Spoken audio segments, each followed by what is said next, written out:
The effort to encourage states and social media to adopt the International Holocaust Remembrance Alliance definition of anti-Semitism is pervasive in the news. Many states have adopted it, and Facebook has openly discussed the possibility of adopting this definition in banning and suspending accounts. So, what's going on? It's just the latest effort of the organized Jewish community and the pro-Israel lobby to control discourse. How do we know this? Let's look at the definition. Anti-Semitism is a certain perception of Jews which may be expressed as hatred toward Jews. Rhetorical and physical manifestations of anti-Semitism are directed toward Jewish or non-Jewish individuals and or their property, toward Jewish community institutions and religious facilities. That's a fairly meaningless definition. Let's look at other historical phenomena that could be put in this framework. Just before the French Revolution, we could have talked about anti-noblism. Anti-noblism is a certain perception of nobles, which may be expressed as hatred toward nobles. Rhetorical and physical manifestations of anti-noblism are directed toward noble or non-noble individuals and or their property, toward national noble institutions, and the role of nobles in the church. We can even get closer during the Nazi period. Anti-Germanism is a certain perception of Germans, which may be expressed as hatred toward Germans. Rhetorical and physical manifestations of anti-Germanism are directed toward German or non-German individuals and or property, toward German community institutions and religious facilities. This definition can be twisted or manipulated into almost anything. And how do we know it's an attempt to control this discourse? There's a pattern. If you go back to 1700, we see that Eisenmenger published a book called Entdecktes Judentum, or Judaism Unmasked. And he apparently had studied for years with local rabbis, pretending that he wanted to convert and learning how they interpreted their texts. Then he put these interpretations into a book, sort of a tell-all about Judaism, and the Jewish community was outraged that non-Jews were learning their secrets. Now, if you look at the critique of Eisenmenger's work, most of the scholars admit that he's flawless in terms of his quotations. He doesn't distort anything, but they say that he cherry picks. Well, that's an irrelevant criticism, because if he cherry picked the way rabbis of his time period did, he's being honest and he's telling the truth. The real issue is whether he cherry picks as rabbinic scholars of 1700 did, and that can be determined by investigating the responsa, the answers to Jewish legal questions that were written by rabbis and judges, rabbinical judges of the time period. It's not done. He was probably providing an honest analysis of rabbinical approaches to Judaism in 1700. Doesn't mean it's the same approaches are used today, but it is interesting. So how is this definition of anti-Semitism used to control discourse? Well, the meaningless definition of anti-Semitism is coupled with specific examples. And they are really not for ending anti-Semitism, but for insulating Zionism and the state of Israel from criticism. One example, making mendacious, dehumanizing, demonizing, or stereotypical allegations about Jews as such, or the power of Jews as collective, such as especially, but not exclusively, the myth about a world Jewish conspiracy or of Jews controlling the media, economy, government, or other societal institutions.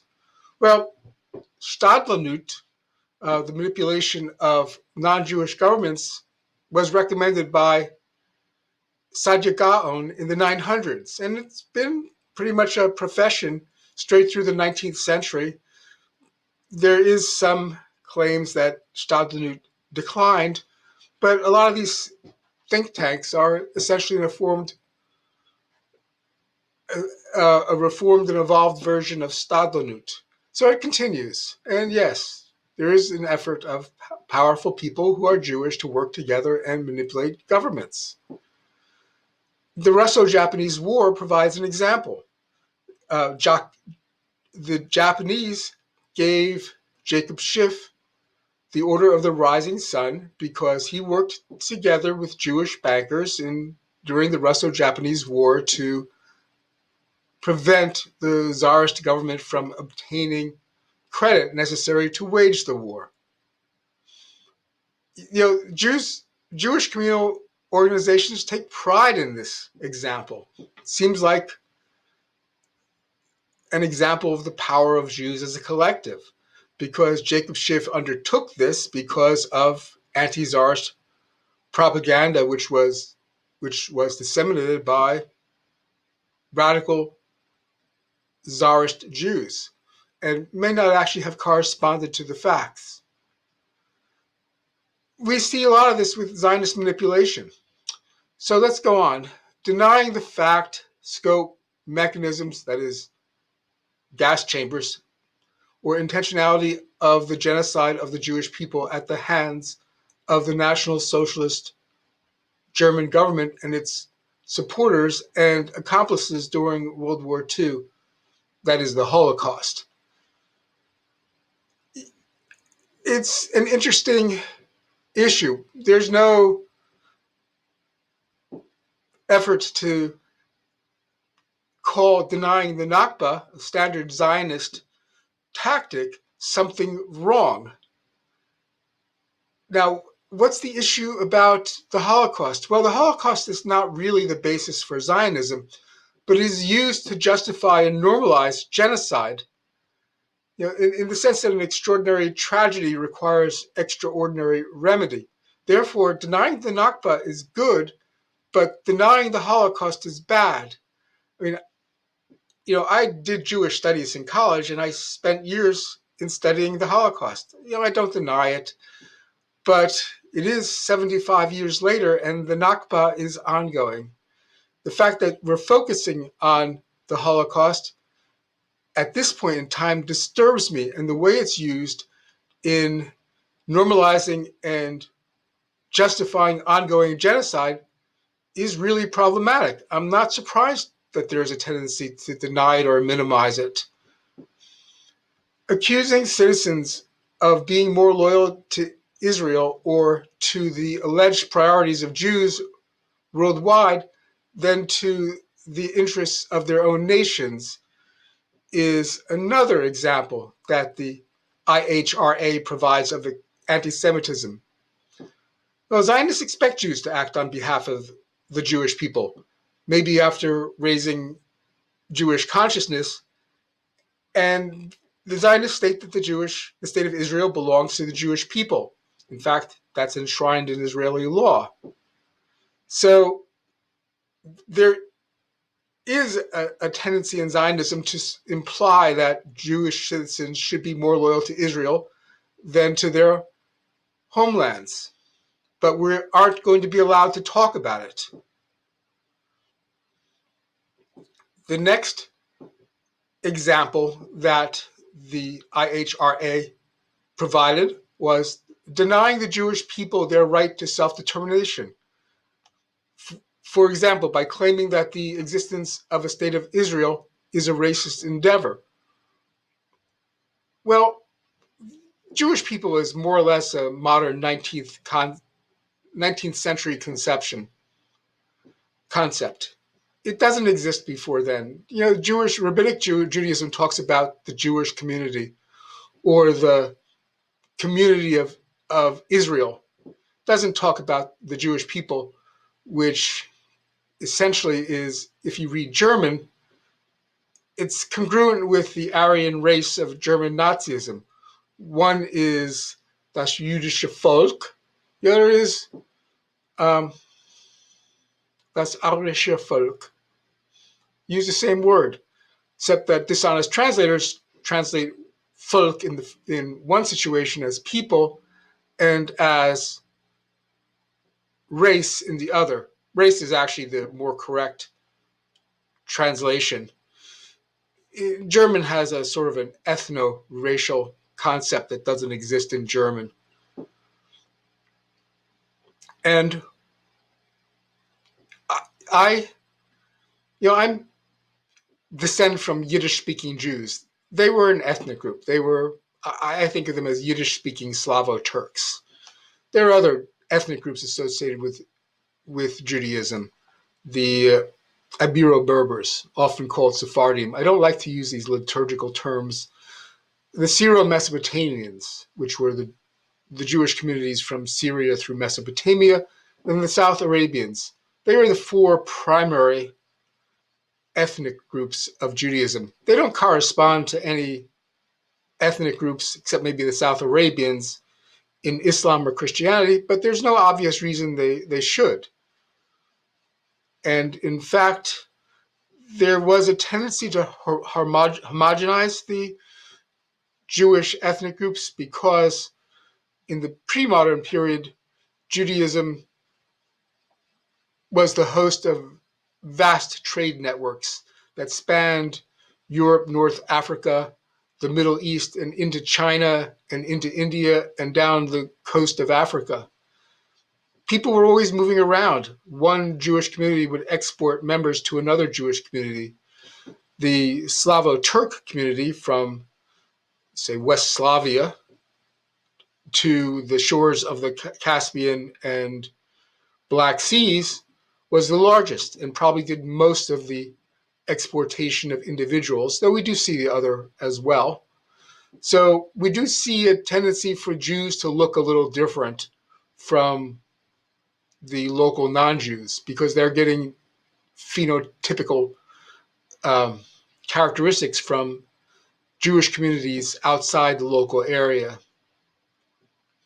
So yes, there was sort of a Jewish look, but this was more associated with business and trade. It's not obvious that the local ethnic groups altogether formed a single ethno-nationality until the 19th century ideologists of Zionism began to create this ethno-nationality. And in truth, when you look at their works, they really only wanted to include Central and Eastern European Jews. They had no real interest in South Arabians, Syro-Mesopotamians, or at least the North African Ibero-Berbers. They were considered racially inferior and were not desired as part of the new man of the Zionist revolution. That comes later. So, what about this Jewish people and their right to self-determination? How do they have a right to self-determination and the people that actually live in Palestine don't? I mean, that right to self-determination is sort of a right to displace and destroy the natives of Palestine. That's a ridiculous example of anti-Semitism.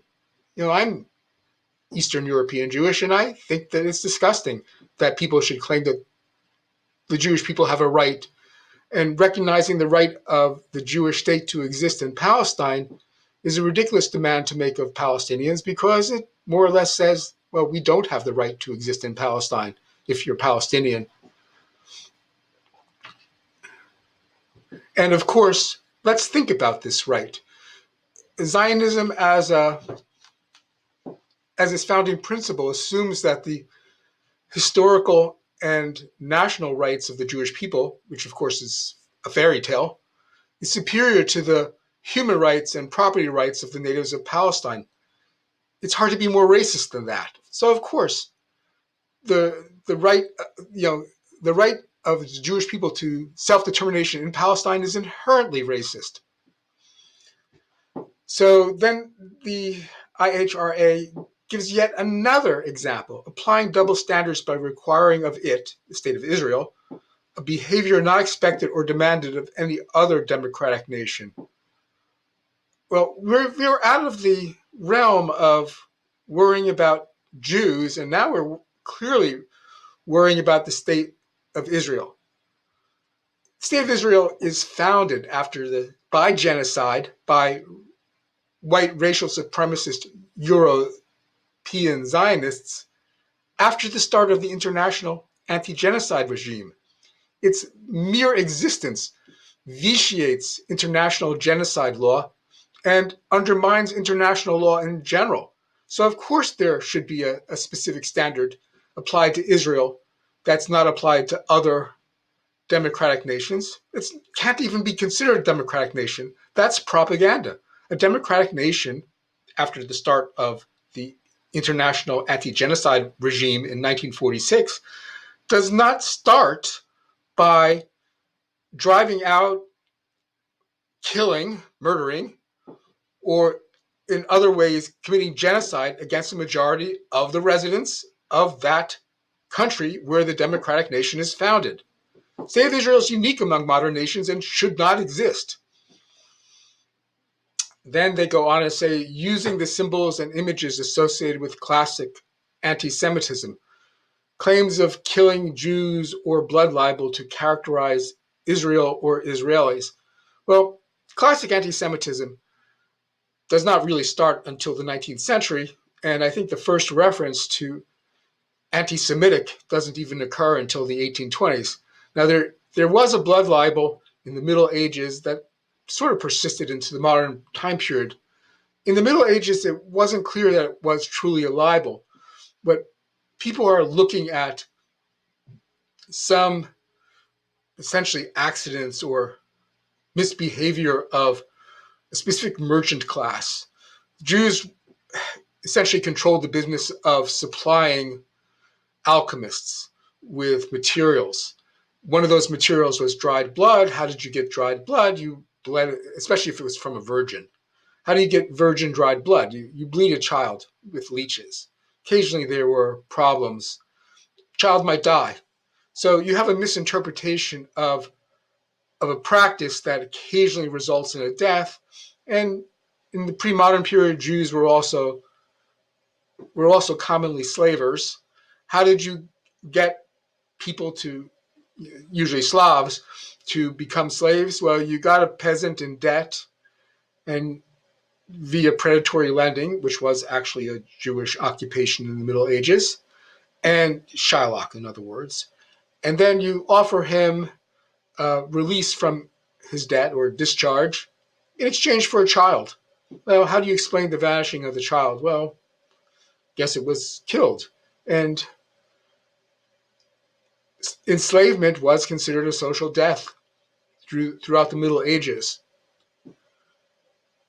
So another example of classic anti-Semitism is using, um, the cross as an example because of claims that Jews killed Jesus. It's a little, the politics of the actual death of Jesus is obscure, but using crosses and has always been part of politics, but like the Cross of Gold speech for William Jennings Bryan. And basically when you start talking about brutal regimes, analogizing them to Herod, who was sort of a Judean leader, though he actually had a lot of non-Judean ancestry. Or you talk about killing children, you do get into the blood libel range, but wasn't really a libel, and the mass murder of children during Operation Cast Lead does seem to fit the metaphor. So I'm not sure why exactly we should be restricted from using standard political metaphors with respect to Israel and its supporters.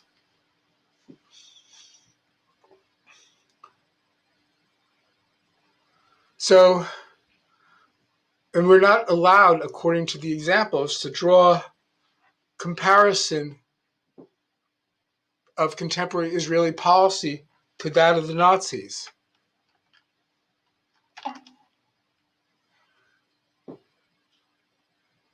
Well, let's think about Nazi policy and how it started. The first thing that Nazis started to do, well, practically, in January 1933, was make living conditions so miserable for Jews in Germany that they would voluntarily leave. Hasn't that been a policy of the Zionists since they first began buying land in Palestine? They'd often, if they were upstream at the water source, they would often block it so that the Palestinian farms downstream could no longer farm. It's a way of driving them off their land, and the system has only gotten worse. And of course, they used 1948 to drive out all the Jews, all the Palestinians, or I guess 80%, something like that, 800,000 of a million. So I think we can actually analogize Israeli policy to that of the Nazis. And it's disgusting that the IHRA tries to use that as an example. I mean, the definition seems to imply that it's wrong to obsess about Israeli behavior or the behavior of the state of Israel. Well, suppose I were Palestinian and that I've been subjected to genocide by the state of Israel. My relatives who are still living in Palestine are being abused. Shouldn't I be obsessive about the state of Israel? Now, I'm not actually Palestinian, but my girlfriend is Palestinian. I reflect her attitudes and I understand them. And I feel guilty about it. Essentially, Zionism has made Judaism, Jewishness, and Jewish identity into a program of genocide. So I think I can obsess about the state of Israel and its behavior. And the last thing that the IHRA says is that we shouldn't hold Jews collectively responsible for actions of the state of Israel. I have not actually seen too much of that, but I do know that when Zionists have wanted to undermine a Jewish community, especially in the Arab world or in Iran, they have tried to say that and to propagandize that Jewish is equivalent to Zionist. In other words, that Jews should be held collectively responsible for the actions of the state of Israel. Well, the actions of the state of Israel constitute genocide against the natives of Palestine. So essentially, Zionists were inciting the local non-Jews throughout the Arab world and in Iran against Jews by telling them that Jews were collectively responsible for the actions of the state of Israel, but we're not allowed to talk about that because that would then be anti-Semitism. So obviously the IHRA definition is really meant to protect Israel from discourse. It's not much different from open discourse. It's not really much different from the whole Eisenmenger Judaism Unmasked incident of 1700. So what's going on? Why is the IHRA doing this? The IHRA has an honorary chairman, Professor Yehuda Bauer. It also has an advisor to the IRA, Dr. Wichert ten Have. The honorary chairman and the advisor to the IHRA are available to consult and to guide the IHRA chair, executive secretary, and working group members on key content issues. Biographies and photos of Professor Yehuda Bauer and Professor Vichert ten Have are available in the IHRA press kit. And Professor Vichert just seems to be a Holocaust, you know, bureaucrat. He sets up museums and he does exhibits. I'm not sure how much he has to do with this definition, but Bauer is more interesting. Bauer was a white Euro-racial supremacist colonial settler invader genocidaire in 1948. And here is his biography. Bauer attended high school in Haifa, and at 16, inspired by his history teacher, Rachel Kulik, he decided to dedicate himself to studying history. Upon completing high school, he joined the Palmach, which was a Zionist militia. They claim to have maintained Tohar HaNeshek, the purity of arms, but my relatives who actually participated in the 1948 genocide claims that the militia units were just rape and murder gangs. So Bauer attended Cardiff University in Wales on a British scholarship and interrupted his studies to fight in the 1948 Arab-Israeli War, after which he completed his degree. Well, the genocide started well before the Arab League intervened in a humanitarian action in response to the ongoing genocide of the natives of Palestine. Basically, we can conclude that Bauer was a genocidaire.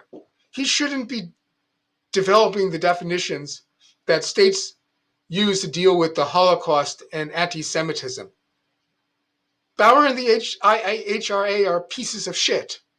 Bauer is a vicious, bloodthirsty, white racial supremacist piece of shit who can't conceive of a white Euro genocide of non-Euros because in his sick, perverted beliefs, non-Euros are just vermin to be expelled or exterminated. They are placeholders for returning Jews. Of course, modern Jews have no connection to ancient Judeans, whom Ben Gurion and Ben Zvi admitted in their published works were the ancestors of modern Palestinians and not of modern Jews. Judaism was a massively proselytizing religion in the ancient world. By the 2nd century, after Jesus, or I guess the Common Era, Roman and Greek historians are already saying the vast majority of the Judaic population do not come from Judea. They are descendants of non-Judean communities that converted to Judaism. So modern Jews don't have, if they descend from ancient converts or even more recent converts, don't have any connection to Palestine except myth. But the IHRA is trying to prevent us from opening up this discussion about the crimes of the state of Israel, the victimization of Palestinians, and what the continued existence of Israel means to international law, and how we can possibly tolerate a conglomeration of colonial settler invader genocidaires that was founded after the start of the international anti-genocide legal regime. We have to get rid of this. We have to scorn this definition of anti-Semitism from the IHRA, and we really have to scorn the IHRA. It seems to be doing propaganda on behalf of the state of Israel and on behalf of establishing it, normalizing, and justifying a genocide. It seems to actually come very close to committing crimes under the Rome Statute. It might actually be worthwhile to arrest all the members of the International Holocaust Remembrance Alliance and send them to the ICC for trial for inciting or collaborating or being complicit in genocide. So, we really can't tolerate this definition of anti-Semitism and its use by states to define criminality or by social media to define allowable discourse. Thanks.